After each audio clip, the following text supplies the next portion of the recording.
Tonight we're going to check out a Gibson from the year 1960.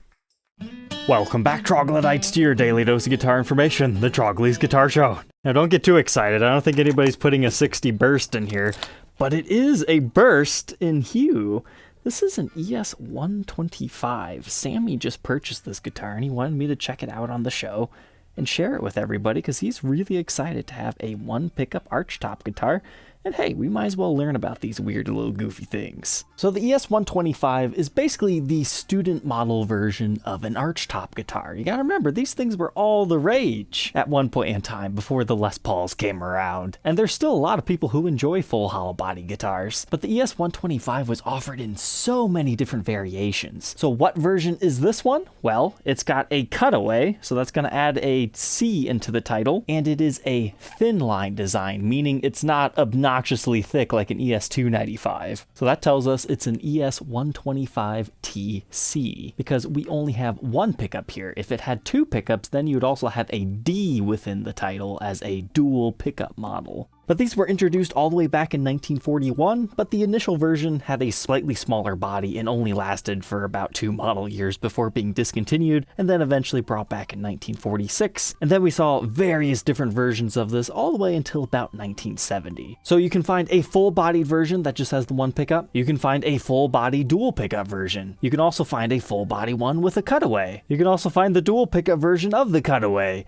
You can find just the thin line with one pickup. You can find the thin line version with 2 pickups, as well as the one we're documenting today, the thin line cutaway single pickup. Then you can also find the TCD thin line cutaway double pickup. Then don't forget about the 3/4 sized version. So D, C, CD, T, TD, TC, CD, it all gets kind of confusing, but once you understand what they mean, then the titles make more sense. Because not everybody wants a cutaway, so there's a little bit of something for everyone. They were relatively affordable at that time. But most of these things are like a darker, almost tobacco sunburst color. And that's what's cool about this one being 1960, because it's actually a cherry sunburst. And the 60s, they don't fade because the finish was a little bit different, just like the original Les Paul bursts. So it's kind of like a breath of fresh air to see one that's a little bit different than the rest. And it's obviously got some fading to it, but you know, let's just check this out for what it is. But straight out of the box, even though it's a thin line, it still has a good amount to it. I mean, it just feels closer to a Les Paul, really. This is also a really inexpensive way to have a real Brazilian rosewood fretboard on a guitar, because that's back when Brazilian was just the standard. It wasn't some super ultra rare tone wood that you had to jump through a lot of hoops to get at that point in time. Let's go ahead and throw this guitar on the workbench to take an individual look at its parts and specs before we get to a playing sample.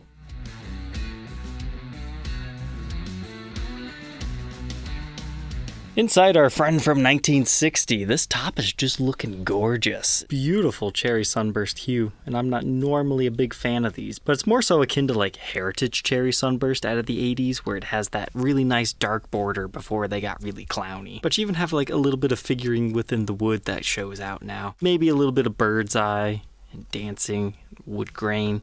But let's check out our P90. They didn't have any markings, you just have to kind of know what to look for. It has a nice strong reading, 7.42 k ohms within the circuit. And our cover looks like this, lightly worn. Then we have the UC 450 markings on the inside. Now these utilize a floating bridge system, so I had to tape it down, but we currently have a wooden bridge on it. And it does have 2 thumb wheels, however, I'm going to take them off because I wanted the action just a little bit lower on this, and I think that's going to give us the movement we need before we go shaving anything down. Here's one of our vintage style trapeze tailpieces. This one's got some pretty good patina worked up on it, and it just mounts to the bottom side of the guitar with 2 screws and your strap button. And then here's the sad fate of a lot of these archtops. People will take them, gut the electronics, use them to restore more valuable guitars. Thankfully, these knobs still appear to be original. It's just a master volume and a master tone. I'd say this looks pretty good without a pickguard, but here's a close-up look at it. It is the tortoiseshell color, so the more light that you get underneath it, the more the marbling stands out. But this is real celluloid, so it will bend and warp over time. All things considered, not too bad shape. But it utilizes like a little ebony block spacer right here, since the body slopes down here.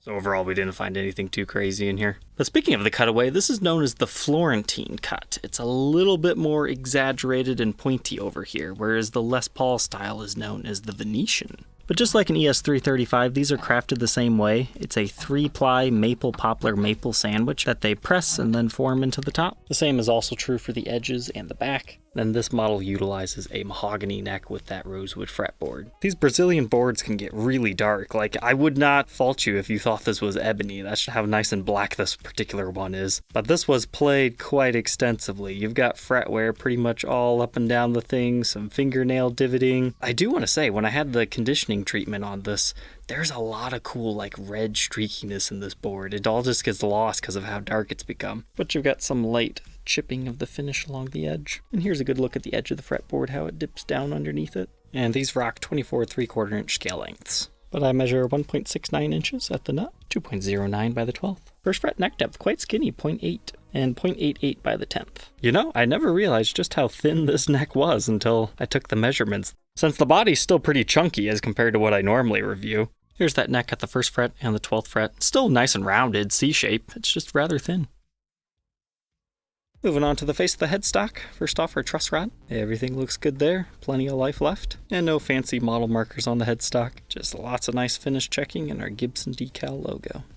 Our truss rod cover is just 1-ply black. Nothing too fancy, can't really tell top from bottom. All strung up again, what was the final verdict? I thought it was strange when I first unboxed it. This thing was flying about in the case, even though the bridge was all taped down. But now I realize why it is. Somebody had previously removed that thumb wheel because this does play okay just like that. But you need just a hair over here, like you could get away with half of that. Because it plays great until like right here where everything starts to fret out if you just run it completely bare without thumb wheels. So I'll let the owner of this decide what he wants to do when he gets it. Moving on to the back now, it's such a dark cherry. I just love the wood that they used back here. It's looking pretty sweet. But what's really surprising here is, you know, from 1960, this thing is in great shape despite being played as much as it was on the frets. Like, you got a small ding right here, but there's not like buckle worming or anything. I mean, you might have a little bit, but it's mainly just finish checking as to be expected with the age of this. And like a little patch of wear back here. I'm sure most of that would polish off. Here's a look at our sharp pointy cutaway and some of the character that we've got on the edges. Looks like maybe a small crack by the output jack. And here's the other side. And now let's check on our neck. Always like the way these cherries fade on the neck from playing it, because it kind of creates that bursted effect that they then later used in the 70s on Cherry Sunburst colors. I wonder if this is where they got that idea from, to go from red to yellow on the necks. But we've got a little bit of ring wear on the back, but mainly just finish checking. And then it looks like we're still rocking the original 3-in-a-line tuners. Not as good as a modern tuner, but they also have a lot of age to them. All said and done, it weighs about 5 pounds. Let's go ahead, plug it in, and hear how this jazz box sounds.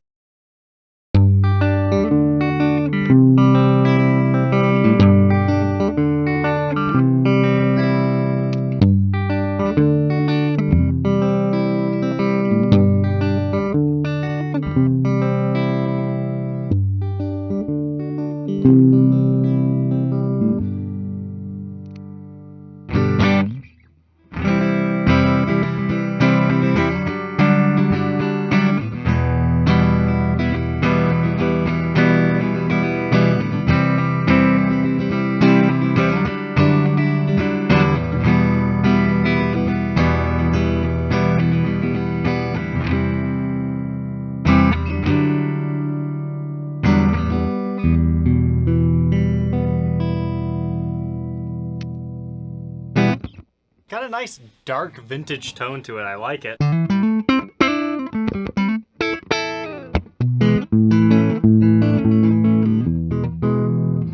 When you roll that tone down just a couple of notches, it gives you a really nice thump sound.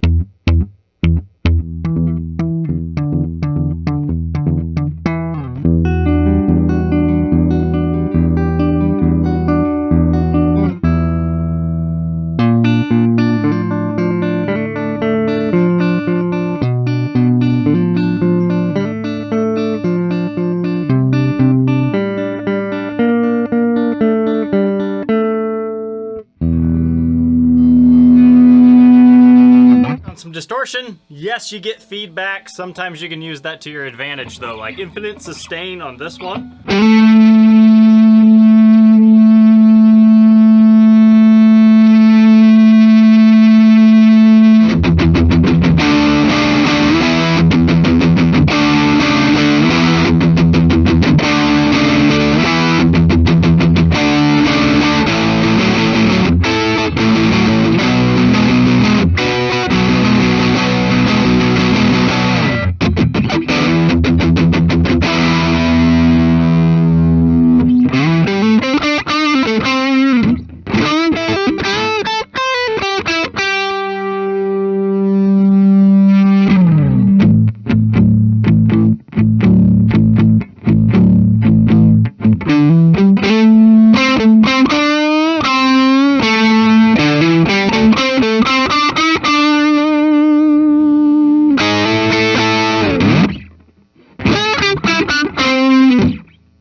tell this P90 is really good, but you know, being in the neck position, there's only so much you can get out of it. Like, you really want it in the bridge position for like your really rocking out stuff, but it's got some really nice solo licks.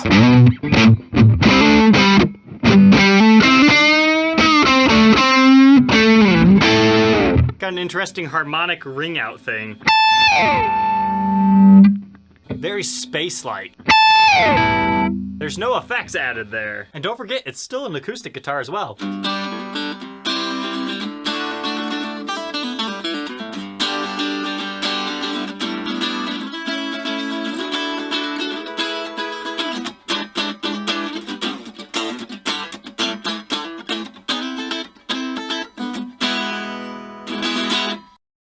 There we go, a circa 1960 ES-125. What are my final thoughts? I didn't really know what to expect going into this. I've had a few of these vintage Archtops and thin lines before, but it really just makes you think about playing the guitar differently. So even though this might not be what you think you want to play, maybe pick one of these up if you're just kind of stuck in a rut and need some inspiration. This thing was making me think about guitar a little bit differently. And you know, the fact that it's got a lot of history even before when I got it just makes you slightly in awe of the instrument. And while these things are still certainly expensive guitars, it's nowhere near what a Burst would run ya. Or even a Les Paul Jr. I mean, you're talking like $3,000-ish here for something similar to what we documented today. So in many ways for me, that's great because I'm not scared to hammer away at this. It's not a rare collectible. It's just something that could give you inspiration that's readily available on the market at any given time. But I'm just really digging this back in this lighting situation. But all right, Troglodytes, I need to get this one sent off to Sammy. Don't forget to like, comment, and subscribe, and we'll catch you tomorrow on the next one. Take care.